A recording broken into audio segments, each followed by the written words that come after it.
اگر تو نے نفس کو دفنا دیا عذر خواہی سے چھوٹ جائے گا. دنیا میں تیرا کوئی دشمن نہ رہے گا. چمگادڑ سورج کی دشمن نہیں ہے، وہ در پردہ اپنی ہی دشمن ہے. سورج کا نور اس کو ہمارے ڈالتا ہے، اس کو تکلیف سورج کب برداشت کرتا ہے؟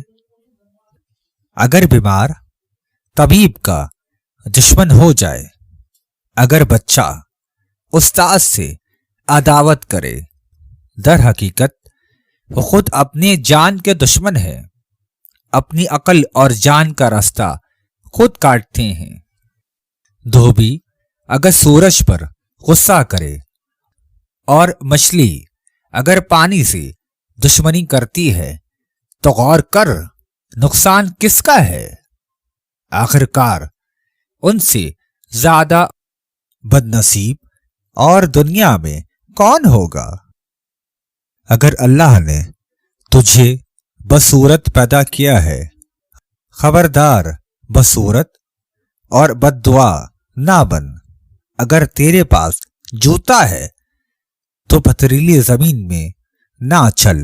اگر تیری 2 شاخیں ہیں 4 شاخوں والا نہ بن. جس کی اچھی عادت ہوگی وہ نجات پا گیا، جس کا دل شیشے کا ہوگا وہ ٹوٹ گیا. زندہ اور قائم مقام اول وہ ولی ہے، خواہ حضرت عمر رضی اللہ تعالی عنہ کی نسل سے ہو یا حضرت علی رضی اللہ تعالی عنہ کی. اے نیک بخت، مہدی اور ہادی وہی ہے، چھپا ہوا وہی ہے اور سامنے بیٹھا ہوا بھی ہے. وہ نور کی طرح ہے اور عقل اس کا جبرائیل علیہ السلام ہے. اس سے کم درجہ کا ولی اس کا قندیل ہے. ٹیڑھے پیر کے لیے ٹیڑھا جوتا بہتر ہوتا ہے. گدھا کی جگہ دروازے پر ہوتی ہے. بنا صورت کا عاشق کب تک بنا رہے گا؟ سیرت کا طلبگار بن اور باطن کی تلاش کر. جسموں کے یہ سیپ دنیا میں اگرچہ جان کے سمندر اللہ تعالی سے زندہ ہیں، لیکن ہر سیپ میں موتی نہیں ہوتا. آنکھیں کھول اور ہر ایک کے اندر دیکھ لے، اس میں کیا ہے، اس میں کیا ہے. چن، کیونکہ قیمتی موتی نایاب ہے. جس گھر میں شہد کی مکھیاں اپنا چھتا بنا لیں تو سمجھ جاؤ گھر میں برکت بارش کی طرح برسنے والی ہے. ایک خیال جو تیرے دل میں آتا ہے اس سے 100 جہاں فوراً اندھے ہو جاتے ہیں. بادشاہ کا جسم اگرچہ ایک ہوتا ہے لیکن اس کے پیچھے ہزاروں کا لشکر دوڑتا ہے.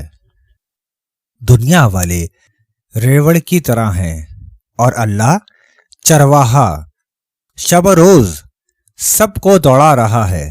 بس جب تو دیکھے کہ ایک ارادے سے ہر چیز دنیا میں قائم ہے، تو خالص جہل ہے اور عقل سے بیگانہ ہے. تو آدمی خصلت نہیں ہے، گدھے کا بچہ ہے. نادانی سے تو سایہ کو وجود سمجھتا ہے، اس لیے وجود تیرے نزدیک کھیل اور بے وقت ہے. دیکھ، عالم غیب کا ایک نمونہ ہے جو لطافت میں دلکش ہوا کی طرح ہے.